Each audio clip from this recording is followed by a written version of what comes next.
Olá! A partir de agora você está convidado a acompanhar conosco uma conversa com o senador Dário Berger. E o nosso tema, os nossos temas, na verdade, foram temas do pronunciamento do senador e têm sido também temas recorrentes aqui no programa Argumento, que são os direitos trabalhistas no governo Temer e a reforma política. São dois temas que geram reflexão polêmica aqui na casa e que estão no horizonte aqui desse cenário político. Após as eleições, a expectativa é que se trabalhe mais profundamente esses temas. E é sobre eles que conversamos agora com o senador Dário Berger. Não é isso, senador? Tá certo? Tá certo. Eu acho que são dois temas importantes que precisam ter uma definição urgente, né?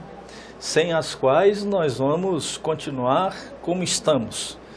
E não é isso que nós queremos e muito menos o que a sociedade espera de nós. O senhor falou no seu pronunciamento, o senhor lembrou bem que as nossas leis trabalhistas, por exemplo, elas já são leis que têm um certo tempo já de existência. E toda essa dinâmica do mercado de trabalho e a realidade econômica e toda a conjuntura já é um cenário muito diferente do que da época da consolidação dessas leis, né? O que o senhor acharia importante na questão dos direitos dos trabalhadores que pudesse ser atualizado e que ajudasse, inclusive, na geração de mais empregos? Eu acho que o mundo está mudando muito rapidamente. E conceitos que eram consolidados há 10, 20, 30 anos atrás, hoje já não tem a mesma efervescência, vamos dizer assim. Nós precisamos acompanhar esse desenvolvimento, esse crescimento, esse novo tempo que se estabelece, porque a vida se renova cada dia. E com a renovação da vida se renovam os conceitos. E, na verdade, o que a gente pode ver é que o Brasil é um país com conceitos antiquados e ultrapassados. O setor público, notadamente, não atende mais os anseios, os desejos e as esperanças do povo brasileiro, que é um setor que é muito caro, custa muito e oferece muito pouco. Então, na verdade, as reformas são iminentes, sem as quais nós vamos continuar propagando, vamos dizer assim, desesperança, desinteresse das pessoas pela política, e eu acho que nós precisamos agir rápido. O presidente Temer tem uma grande oportunidade nas mãos, e um presidente da República, na minha opinião, ele tem que ser o protagonista principal das mudanças. Ele, na verdade, ele tem que ser o indutor, o promotor da construção de um novo tempo, né? Ele precisa liderar isso. Nós precisamos ter um líder para isso. E, evidentemente, que, através dessa liderança, fazer as reformas mínimas necessárias para que nós possamos estabelecer um novo paradigma de relação entre a sociedade brasileira e os parlamentos brasileiros, que no nosso caso é o Senado Federal. Aí estamos na reforma política, né? Então, a reforma política, eu, mais do que ninguém, conheço isso na prática. Porque uma coisa é a filosofia, é a retórica, e a outra coisa é você sentir na prática. Eu fui prefeito durante 16 anos, então eu já fiz 5 eleições majoritárias, com todos esses 30 e tantos partidos. E, notadamente, tem partidos que têm um viés ideológico muito antigo. Eu destaco, inclusive, o PCdoB, que acho que é o partido mais antigo do Brasil. Embora seja pequeno, mas representa um segmento importante da sociedade e que merece essa reflexão nesse momento. No entanto, você cria partido hoje como você cria qualquer outra coisa. Quer dizer, isso não pode acontecer. E aqui no Senado Federal tem líder dele mesmo. Uhum. Quer dizer... Líder bancada de um. Eu sempre entendi o seguinte, se você é líder, você tem que liderar alguém. Você não pode ser líder de você mesmo. E, invariavelmente, nós agora estamos prestes a ter uma sessão do Congresso Nacional. E lá você ouve, você escuta os mesmos discursos dos mesmos líderes que não tem nenhuma representatividade política e partidária. E isso tem que acabar, não é possível. E as sessões, elas se repetem, os discursos são os mesmos, eles são repetitivos, a gente não avança e as sessões terminam 4, 5 horas da manhã, quando a gente já sabe o resultado de toda a discussão daqueles problemas e daqueles vetos. Isso não é possível.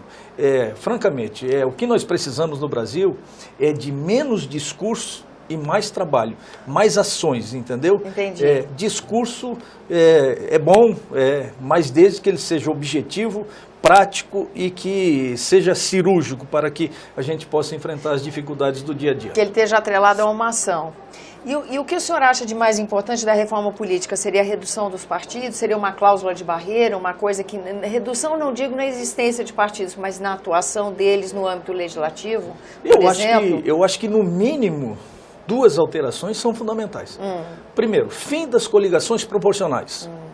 Quem quiser ter representação política tem que formar time, tem que formar base, tem que disputar a eleição e se tiver a preferência do eleitorado, aí representa a população. Então, fim das coligações proporcionais. Quem tiver time, quem tiver militância, quem tiver apelo da população, efetivamente sobrevive.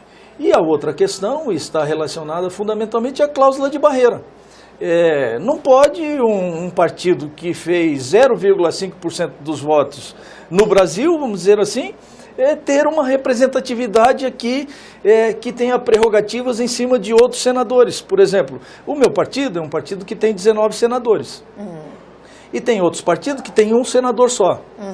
E aí eu estou inscrito para falar, chega o senador que fala pela liderança, um senador dele mesmo, um líder dele mesmo. Eu não posso me conformar com isso. Isso chega a ser um deboche com a casa mais alta da federação, né?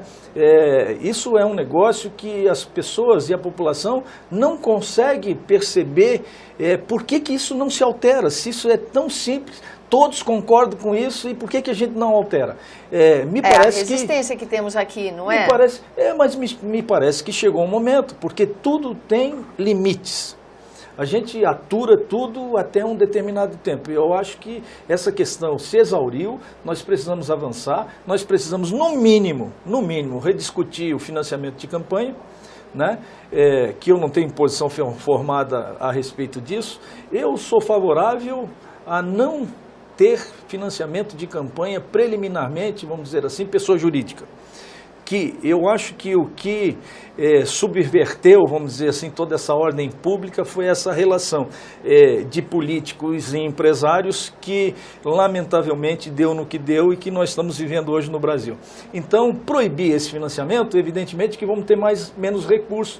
Estamos agora num laboratório nas eleições municipais, que na verdade precisa de uma reavaliação, porque os candidatos novos, onde não tem televisão, é praticamente impossível a eleição deles, porque eles não são conhecidos, eles não têm instrumento de se mostrar para a sociedade, eles não têm placas, não tem isso, não tem aquilo e etc. e tal. O tempo é muito curto e eu estou percebendo uma dificuldade muito grande. Quem sabe a gente flexibilizar alguma coisa de tal maneira que as eleições, o seu custo seja baixíssimo, para que efetivamente não fique esse elo de ligação entre quem financiou a campanha e os seus financiados, que na verdade ninguém financia imaginando que o cidadão é bonito ou feio, ou etc. e tal.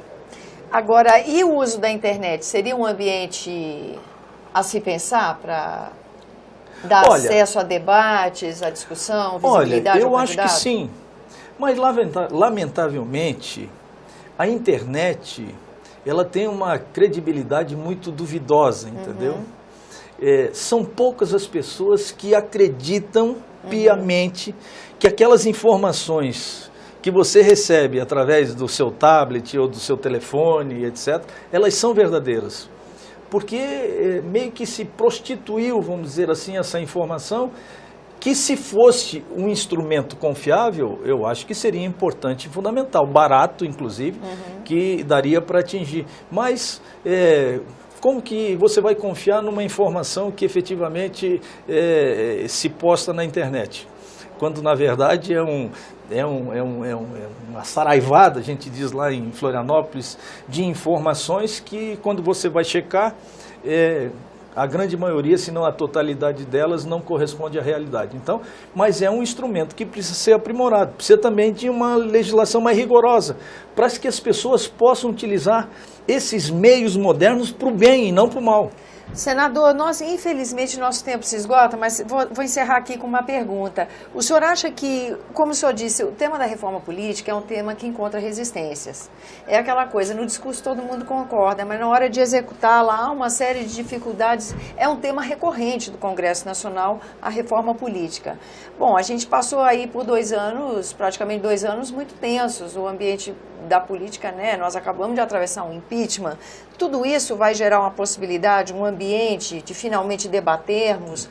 O senhor acredita num horizonte para 2018 com mudanças nesse processo eleitoral, advindo de uma reforma que melhore a representatividade? Eu acredito, eu tenho fé. Precisamos acreditar, nós precisamos fazer as alterações. Nós precisamos modernizar o Brasil.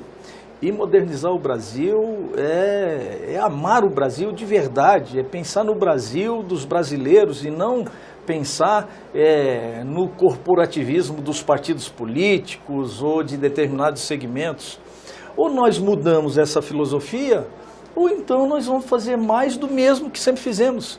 E nós não queremos mais do mesmo, nós queremos alterar essa realidade, queremos construir um novo horizonte, atingir um novo objetivo, entendeu? De crescimento econômico, de prosperidade. Olha o Brasil que nós vivemos, esse país continental, com essa diversidade cultural, econômica, social e etc. e tal, nós precisamos exatamente sentar uma mesa, esquecer as diferenças políticas partidárias, pensar no Brasil e, para isso, escrever um plano de salvação nacional com, no mínimo, 5 itens de curto prazo e mais 5 itens de longo prazo, de médio e longo prazo, porque também aquele que deseja fazer tudo ao mesmo tempo acaba não fazendo nada. Então, nós precisamos estabelecer prioridade. Eu tenho mencionado que a prioridade do Brasil hoje está relacionada à taxa de juros que corrói o padrão de vida da maioria das empresas e das famílias que não têm crédito, né? Outra questão fundamental é a questão relacionada, além da taxa de juros, outras questões que na essência é a reforma da Previdência, que consome praticamente todo o déficit fiscal que nós vivemos hoje. Se nós reformarmos a Previdência e zerarmos, nós zeramos o déficit fiscal. Quer dizer, então, precisa ter coragem, precisa se discutir, colocar à mesa, encontrar um denominador comum para que, ao invés de os problemas se avolumarem, que a gente possa resolver os problemas. Se isso não acontecer, francamente, não vai ter valido a pena nenhuma eu ter feito todo esse esforço para virar senador. Que o meu objetivo é chegar aqui e poder ajudar, contribuir, representar bem o meu estado e contribuir para o aprimoramento da legislação e do desenvolvimento econômico e social do meu país, da minha terra, que não existe terra melhor do que o Brasil em nenhum lugar do mundo. Grata, senador, pela sua presença. Eu agradeço também a você que nos acompanha, lembrando que esse é o programa Argumento e você é o nosso convidado a fazer sugestões e críticas ao trabalho da TV Senado. Para isso é 0800 61 2211 e uma ligação gratuita. E quando você quiser rever esse ou outro dos nossos programas, use o endereço eletrônico senado.leg.br/tv. Até a próxima.